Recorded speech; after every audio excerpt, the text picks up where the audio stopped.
There's a reason why you always walked in my shadow. You have never been worthy and you never will be of being my brother. Septembre 2024, sur son podcast Six Feet Under with Mark Calloway, l'Undertaker consacre un épisode entier à Kane et aux Brothers of Destruction.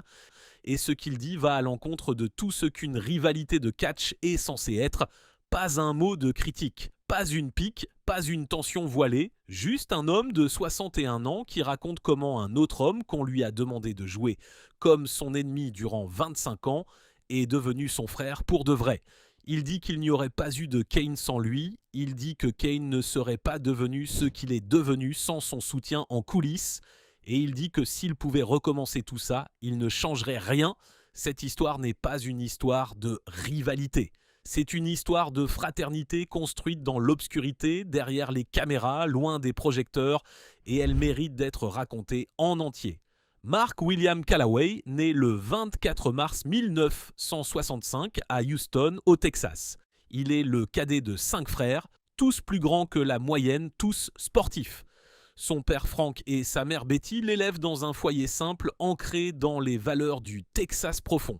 À Waltrip High School à Houston, il excelle au basketball et au football américain. Sa taille, qui finira par dépasser les 2 mètres, lui ouvre des portes dans le sport. Il suit des études à Angelina College en basketball avant de découvrir, dans le début des années 80, le catch professionnel. Il commence à s'entraîner et fait ses débuts en 1984 dans la World Class Championship Wrestling au Texas, puis passe par la United States Wrestling Association et la World Championship Wrestling. En 1990, Vince McMahon le repère et lui offre un contrat avec la WWF. Son premier match dans la compagnie a lieu au Survivor Series 1990, le 22 novembre à Hartford, dans le Connecticut. Il entre dans l'arène avec un cercueil, une urne et un manager nommé Paul Bearer. Les lumières baissent, l'arène retient son souffle. The Undertaker est né. Glenn Thomas Jacobs, lui, voit le jour le 26 avril 1967 à la base aérienne de Torrejón de Ardoz, près de Madrid, en Espagne. Son père est militaire dans l'US Air Force, stationné là-bas. La famille rentre aux États-Unis quand Glenn a environ 18 mois. Il grandit dans le Missouri, près de Saint-Louis. Excellent au basketball et au football, dans son lycée de Bowling Green, il poursuit ses études à la Northeast Missouri State University, aujourd'hui appelée Truman State University, où il décroche un bachelor en littérature anglaise en 1990, un catcheur avec un diplôme en littérature. Ce détail en dit long sur l'homme derrière le masque. Il commence sa carrière de catcheur en 1992 sur le circuit indépendant, passe par la Smoky Mountain Wrestling et l'USWA, puis signe avec la WWF en 1995. La compagnie lui fait d'abord jouer un personnage grotesque et peu inspiré, Isaac Yankem, DDS, le dentiste personnel de Jerry Lawler.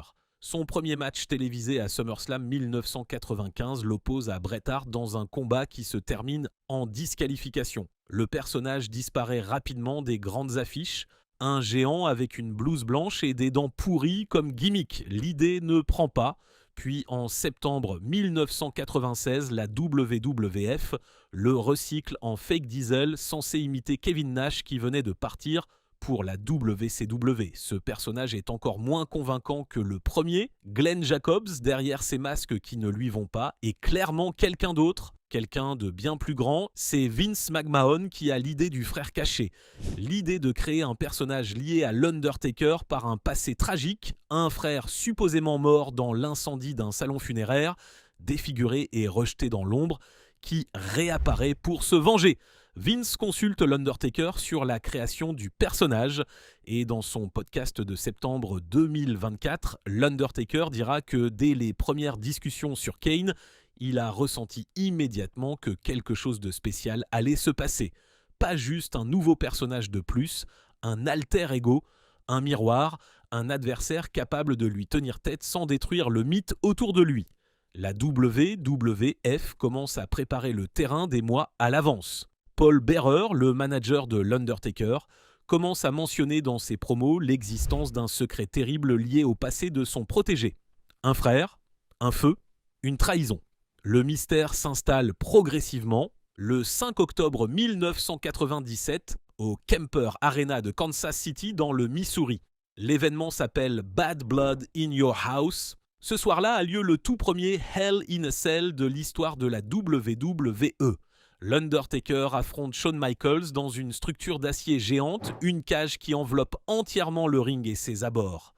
Le match est brutal, électrique, l'Undertaker domine, Michaels est en danger et puis les lumières s'éteignent, l'arène devient rouge, une musique d'orgue grave monte lentement et derrière la cage, une silhouette massive apparaît, elle attrape la porte de la cage et l'arrache à main nue de ses gonds, la projetant à plusieurs mètres. Elle entre dans la cage d'un pas lent, implacable. Vince McMahon, aux commentaires lâches stupéfaits, « That's gotta be Kane !» Kane marche vers l'Undertaker, le regarde dans les yeux et lui place un Tombstone Piledriver. Le move signature de son propre frère, Shawn Michaels, épuisé, couvre l'Undertaker pour la victoire. Ce soir-là, au Kemper Arena, l'histoire du catch change. Vince McMahon lui-même dira des années plus tard que c'est le plus grand début de toute l'histoire de la compagnie et Glenn Jacobs, l'homme qui venait de jouer un dentiste et un faux diesel, devient en une seule entrée l'une des figures les plus imposantes de l'industrie. Ce qui se passe ensuite à l'écran est une masterclass de storytelling. L'Undertaker refuse pendant des mois de se battre contre Kane. Il dit qu'il ne lèvera jamais la main sur sa propre chair. Kane attaque ses adversaires, passe en revue le roster entier, mais son frère refuse d'engager le combat. Cette retenue, inhabituelle pour un homme de la réputation de l'Undertaker, rend Kane encore plus menaçant dans l'esprit du public. Au Royal Rumble 1998, le 18 janvier à San Jose en Californie, Kane frappe à nouveau. L'Undertaker dispute un casket match pour le titre face à Shawn Michaels. Alors que l'Undertaker semble prendre le dessus, Kane intervient, place un chokeslam sur son frère et l'enferme dans le cercueil. Puis lui et Paul Bearer roulent le cercueil vers l'entrée et y mettent le feu. L'arène est en état de choc. Ce geste de trop force l'Undertaker à accepter le combat. Leur premier match officiel a lieu à WrestleMania 14 le 29 mars 1998 au Fleet Center de Boston devant 19 761 spectateurs. C'est aussi la nuit où Steve Austin remporte pour la première fois le titre de champion de la WWE face à Shawn Michaels dans le match principal, mais dans l'esprit de beaucoup de fans présents ce soir-là, le combat entre les deux frères vole la vedette sur le plan narratif. L'Undertaker bat Kane après 3 Tombstone Piledriver consécutifs, du jamais vu. Mais Kane se relève après chacun. La force de Kane est établie définitivement ce soir-là. Et dans les coulisses, Glenn Jacobs vient de prouver qu'il pouvait tenir le niveau du personnage le plus iconique de la compagnie. Ce que très peu de gens savent sur cette période, c'est la dynamique réelle qui s'est créée en dehors des caméras.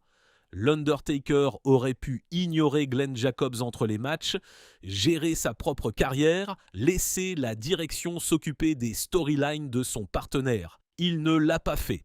Dès les débuts de Kane, il intervient directement auprès de Vince McMahon pour s'assurer que les scénarios impliquant Kane sont dignes du personnage. Quand des storylines médiocres sont proposées pour Kane, l'Undertaker pousse pour qu'elles soient améliorées. Il protège son partenaire créativement, pas parce qu'un contrat l'y oblige, mais parce qu'il a compris que la grandeur de Kane servait aussi la grandeur de leurs histoires de commune. Glenn Jacobs le reconnaîtra à plusieurs reprises dans des interviews, notamment dans celles qui précèdent et suivent son entrée au Hall of Fame.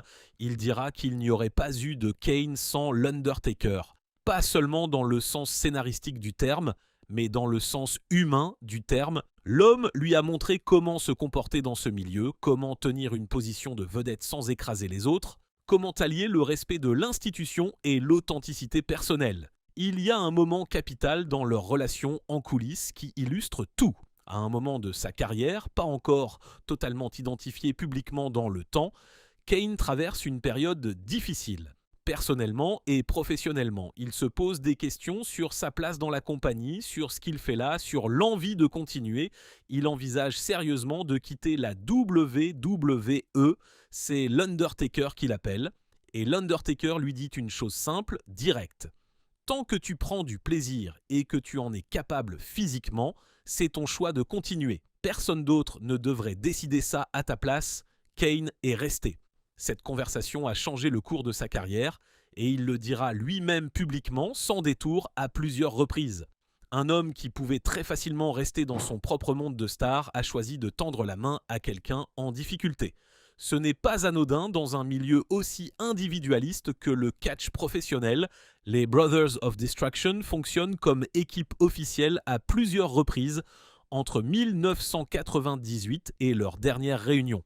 Ensemble, ils remportent 2 WWF Tag Team Championships pendant l'ère Attitude et un WCW Tag Team Championship durant l'angle Invasion en 2001, 3 titres par équipe en tout, et ils sont tellement dominants à chaque fois qu'ils se reforment que la WWE doit les séparer car il n'y a littéralement personne de crédible pour les battre. En 2015, pour Survivor Series, ils se reforment une dernière fois de façon mémorable à l'âge de 50 ans passés pour affronter Bray Wyatt et Luke Harper.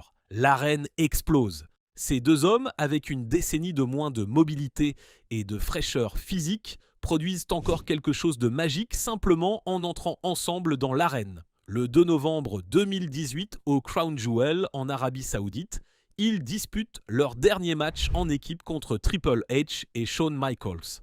La rencontre est difficile, tous les participants souffrent physiquement. L'Undertaker dira dans son podcast de 2024 qu'ils étaient tous les 4 en colère après ce match, que le résultat était loin de ce qu'ils voulaient offrir.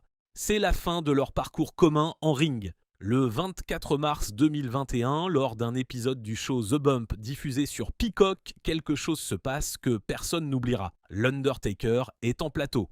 Et il annonce en direct, par appel vidéo, à Glenn Jacobs que ce dernier vient d'être intronisé au WWE Hall of Fame dans la classe de 2021. La réaction de Kane est immédiate et totalement authentique. Il est sous le choc, ému. L'Undertaker, lui, dit une phrase sur les réseaux sociaux de la WWE qui restera. Il a été un frère pour moi à l'écran et en dehors de l'écran pendant plus de 25 ans, travailleur, loyal et dévoué. Ce fut un honneur d'être celui qui annonce qu'il est le nouveau membre du Hall of Fame.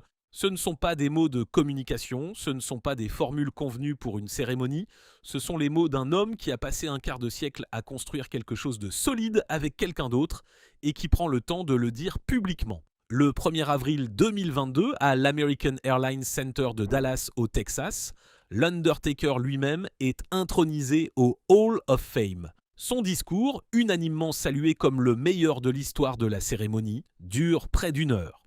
Il y partage 3 leçons de vie qu'il appelle ses « mental signature moves ». La première, la perception et la réalité, une phrase apprise de Vince McMahon après une altercation avec un rookie en début de carrière.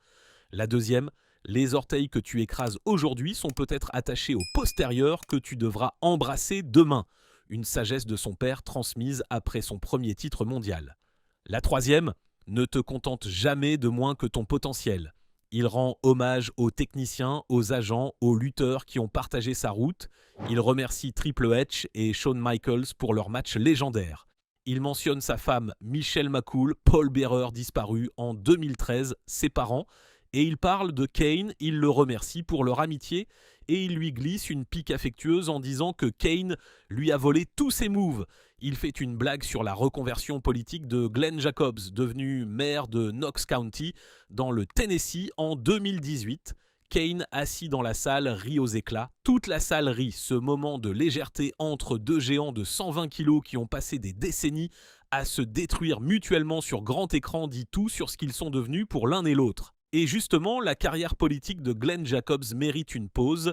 En 2018, il se présente aux élections de la mairie de Knox County, Tennessee, sous ses vraies couleurs politiques, républicain libertarien, connu depuis longtemps pour ses prises de position en faveur du libre marché, de la réduction de l'État et des libertés individuelles. Sa candidature est initialement perçue avec scepticisme par une partie de la population qui voit en lui un personnage de catch plutôt qu'un homme politique sérieux. Il remporte l'élection haut la main.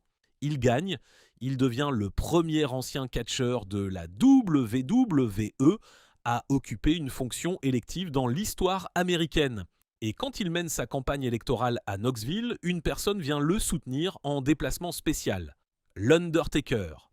Mark Calaway qui ne fait jamais ce type d'apparition publique, qui protège farouchement sa vie privée, qui n'utilise pas sa célébrité pour des causes extérieures, se déplace à Knoxville pour être présent lors d'un événement de campagne de Kane. Glenn Jacobs dira que sans l'Undertaker dans son coin, la mairie n'aurait peut-être pas eu lieu.